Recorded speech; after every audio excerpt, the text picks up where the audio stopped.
Hello, everyone. Welcome back to one of the most exciting 2-week periods of AAF ever.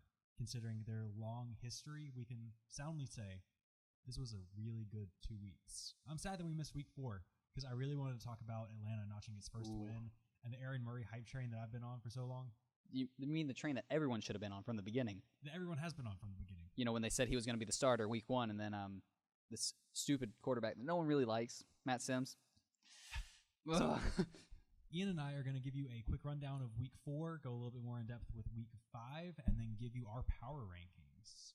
All right. So we're going to start off with the first game of week 4 that we missed, Memphis and San Diego. And for the first time in AAF history, a Memphis team has won a game. Congratulations, guys. Congratulations, Memphis. You did it. We didn't think you did, but you did. We did not. They looked fairly good overall. They started Zach Mettenberger instead of Christian Hackenberg, and I think that was a big difference for them. They already have more wins than they did with Hackenberg the whole time. Exactly, and he had way more time to plan for it as well. Next, we have Orlando, who went up against Salt Lake and won 20-11. That was a little bit of a miss for me. I still feel like Salt Lake is better than their record, which we'll get into later, but it's fine. Orlando looks like the premier team in the AAF right now. Orlando is the team, only undefeated team. Yeah. San Antonio gave Birmingham their first loss, 12-11. Gosh, I love these AAF scores. 12-11. Yeah, super cool. You never see that. It catches your eye. You're like, huh. Okay. But the most important score of the week, with Matt Sims injured, backup quarterback Aaron Murray comes into the game, leads a game-winning drive to kick a field goal and let Atlanta win 14-11. So our two winless teams now notched a win, and it's poetic. It's beautiful. Salt Lake should have won against Orlando. Obviously, this is destiny. That way, we would have the two winless teams get a win and the two undefeated teams lose. It didn't, though. But Salt Lake didn't live up to it. And actually, I have a conspiracy theory about that. We'll get into that later. Of course. Going into week 5, Orlando toppling Birmingham 31-14, really the biggest blowout of the day. Yeah, everything else was a very good game beside that. Not saying that wasn't a good game, but a close game. Absolutely. Is anyone going to be able to beat Orlando this year? We're going to have to wait till they get all signed by free agency in NFL. Then they might have a shot at beating them. I don't know if anyone will get signed like in the middle of the season, but maybe afterwards, definitely. Garrett Gilbert looks like an absolute monster. Speaking of monsters, go down to the last game of the week, San Antonio and Arizona. This game caught my eye. I wanted to bring it up first. Arizona was down 29-11. Yeah. And then Rashad Ross and Trevor Knight, I want to say was the quarterback, led a huge comeback that almost came to fruition. So close. It wasn't as glorious of a comeback as you would think. There was a series, in fact, where Trevor Knight throws a pick, but then it gets called back because of defensive holding. So he throws another pick in the end zone, but that gets called back because of pass interference, I want to say. Yeah, it was like, how many chances can he get to be lucky? Yeah. It was really interesting, but in the end, San Antonio held on. I think they looked better than the final score indicates. Yeah, it was a close game, but just a few miniature errors that even allowed them, and maybe some of those calls shouldn't have been calls, and he should have gotten the pick a lot sooner. But it was a close game. I was happy with the results of it because I'm not truly a fan of either of those teams. It was good football. It was exciting football. Yeah, that's what the AAF is supposed to be. Is football in March. Yeah, scoring football. Yeah. Just go out there and have fun. Another close game, San Diego topples Salt Lake 27-25. I want to say it was a late field goal that won it. Yeah, seconds running out. Yeah. Goes out, kicks it. I really want Salt Lake to be good. They're just not. No. They're better than their record, but they're not. Yeah, but they're not the best. Yeah. San Diego, though, is looking really nice. I want to say I'm sorry, they lost to Memphis last week. Outside of that, they've been... That was their one. Yeah. Maybe they wanted Memphis to feel better. See, they're tied for the lead in the West right now, both at 3-2, the Fleet and the Commanders. Arizona right behind. And finally, the most important game of the week, the battle between 1 and 3s. Atlanta pulls out a close one in a back-and-forth battle between them and Memphis. So Memphis drops to 1-4 now. 1-4. And Atlanta goes to 2-3. With a new quarterback starting. So they're technically 2-0, in my book. Yeah. And then 0-3 the other way. That's all that matters. I mean, they should have been starting Aaron Murray all along, and people were clamoring. The week 1 when they didn't start Aaron Murray, my jaw just dropped. I still don't understand what they saw in Sims. I don't either. I think the funniest thing to me is hearing people talk about Aaron Murray as a dual threat quarterback because he's scrambling now. He has never in my life been a dual threat quarterback. He's not a dual threat quarterback, but I guess in this league, he is. People like Josh Allen for Buffalo is a dual threat quarterback because he can run. Aaron Murray's not a dual threat guy, but apparently his little belly doesn't let him do that. But, you know, in the AAF, you can be whatever you want to be. And if you want to be a dual threat quarterback, keep winning those games, Aaron Murray. I'll support you. Gosh, Ryan, you'll be a dual threat quarterback. All right. Let's get into the power rankings. So, obviously, we both agree that the Apollos are number 1. I mean, there's no question. Yeah. Who do you have at 2? I went with the Commanders because they are currently in the lead of that division. And do they play the Fleet soon, or is that the upcoming game? Anyways, I think that they're slightly better than the Fleet. They're still very close, but they're the next closest team, in my opinion, that could even have a chance against the Apollos currently. I can agree with that. The Commanders are starting to pick up. They're looking really good. I like the way that they held on against Arizona. I like the way that they toppled Birmingham in a low-scoring game. I think they have a lot of different ways that they can beat you. Who do you have at number 3? At number 3, I actually have the Fleet right below the Commanders because they're in the same division. I think that they're both very good, but I don't like that the Fleet can't win on the road. They're 3-0 at home, and they're 0-2 away.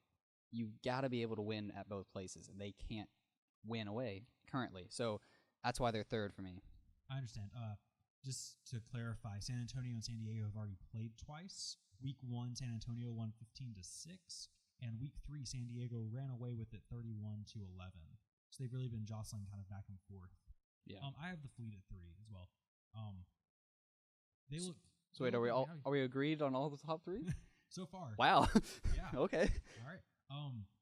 We came into this not knowing where each other ranked each team, so this is a little surprising. They've looked good so far. I like that they were able to beat Salt Lake in a close battle. I'm not a big fan that they lost to Memphis, but I think with a new quarterback in there, it was bound to happen eventually. Yeah. I didn't think Memphis or Atlanta was going to go winless the entire year unless Matt Sims and Christian Hackenberg stayed. If they had stayed on the teams, then maybe they still would have found a way to lose to each other in that Week 4 matchup or 5 matchup. Yes. San Diego just happened to be that team this time. Number 4, who do you have? I have the Iron. So do I. Okay, wow. This is crazy. Hold on, everyone. The Iron for me dropped to 4 after the 2 losses, but mainly because they lost Perez as their quarterback. Yeah. And as soon as he went out, you could tell the team is not the same. You can't just have Trent Richardson trying to. He can't do it, even though he might be the best running back in this league. The Iron are starting to look like a team that start hot and finish really weak. Because those first 3 weeks, or at least week 1, they were suffocating. And then throughout the next couple weeks, they beat Atlanta by 16, 28-12. They beat Salt Lake by 3. And I think I at least thought that the time that they would actually be defeated is when they played the Apollos.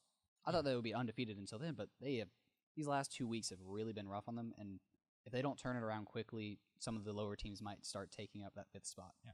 I mean, if I told you that after this week of play, Atlanta and Birmingham could have the same record, if I would have told you that 2 weeks ago. No. It's crazy.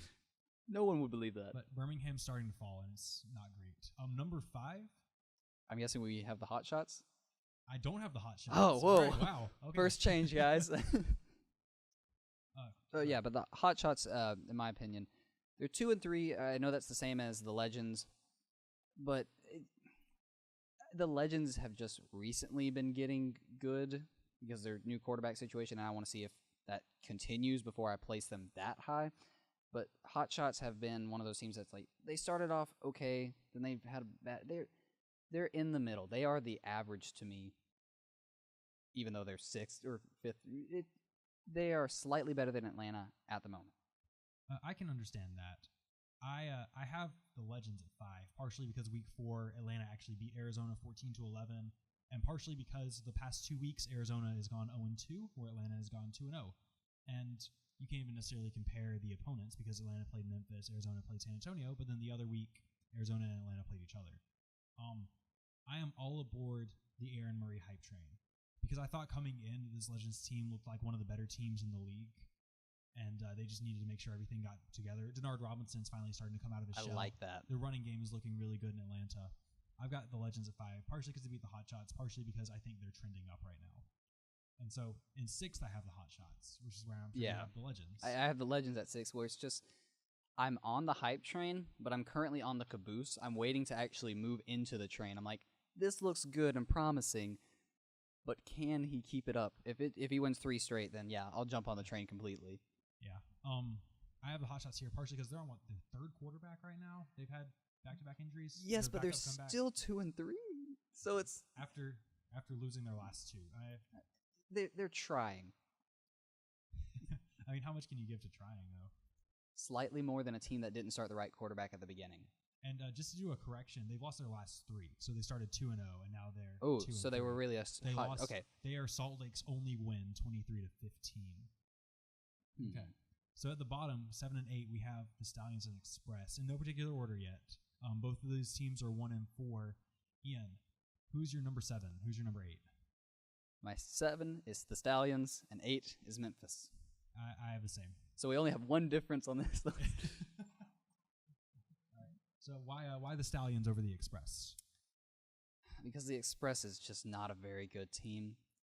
And even with Hackenberg and now Mettenberg, all the Bergs, whatever, how many quarterbacks they have, it's just they don't look as good as the Stallions. And the Stallions have had a lot more, I want to say, closer games where it's like they were just a field goal off from winning, or the other team just got lucky on that one call that stopped them from winning it.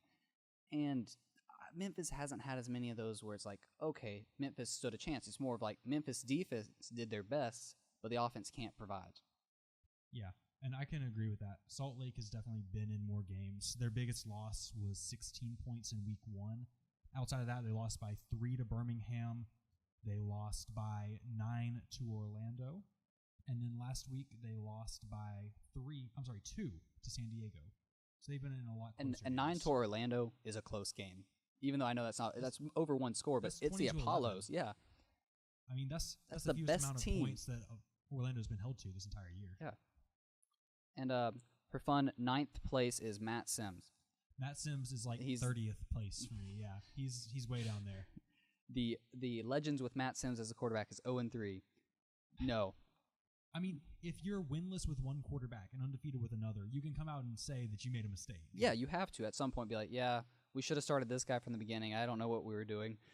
This is even like a Drew Bledsoe, Tom Brady situation. No. This is like a Geno Smith and Tom Brady situation. Like, it was obvious. You drafted Aaron Murray to be your guy in the very first round. That's what their Instagram page said. Like, we have Aaron Murray as our new starting quarterback. Everyone's like, yeah, he played at Georgia.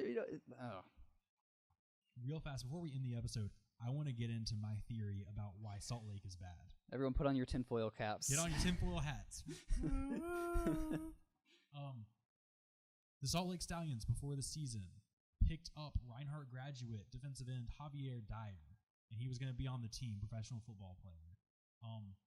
Before the season started, they ended up cutting him. I think this is a Reinhardt curse. I think if they would have kept Javi, they would be winning right now. They could be 5-0. They could be 5-0 if they had kept Javi. This dude was really good in the NAIA. Is this the worst timeline then? This is the worst timeline for them. This is one of the worst alternate universes that they could have been put in. That's my theory. I think if they would have kept Javi, they would be a lot better now. At least 4-1. At least 4-1. Just maybe 4-0-1. Who knows? No ties. But that's been the AAF the past 2 weeks. Looking ahead to week 6, let's make some game predictions. Oh yeah. Starting off, Memphis at Salt Lake. One team will be 2-4. Which one is it? It's Salt Lake. Please let it be Salt Lake. I will cry if Memphis wins this game. If not, we're gonna have a new number 8. I'm taking Salt Lake as well. Game 2, Arizona at Orlando. Orlando's gonna win. Arizona's having to travel across the country to play Orlando. I just don't see good things happening. It's such a good team. Rashad Ross is a really good receiver, though, for Arizona. If anything, if it becomes a shootout, they have a chance to win. That's if it's a shootout. That's the only way I can see. Since Arizona it's in winning. Florida, there's always the possibility for crappy rain shower, and then everything's out the window. I agree. San Antonio at Atlanta. Let's get on that hype train. Let's go. Let's get on the train. Go. Aaron Murray all the way. I'm going with Atlanta because I want this so badly. The Atlanta Murrays. I want this so bad. I have no other reason to pick Atlanta other than I want this so badly. I think San Antonio is the better team, but I want this so badly for Atlanta. And then Birmingham at San Diego. Ooh. I think Birmingham's going to continue to slip and fall. I do too. I'm really feeling San Diego. San Diego looks slightly stronger, and Birmingham is just, they look weak now. I agree. So all agreements on the predictions next week. Those are our predictions for next week. Before we end the episode, I want to inform our viewers about some possible segments coming up and get everyone's opinions on them. One idea that Ian and I have had is NFL debates, because we have some contradicting opinions on some different issues and players in the NFL that I think it would be fun for us to go back and forth on. So if you'd like to hear that, comment, tell us about it. We're also looking at changing up the way that we're covering the draft right now because of all the free agency changes. So we'll talk a little bit more about that on Thursday, but just be looking out for that. Anything else, Ian? That's all. In that case, I'm Mason. And this is Ian. We'll see you next week on Helmet to Helmet.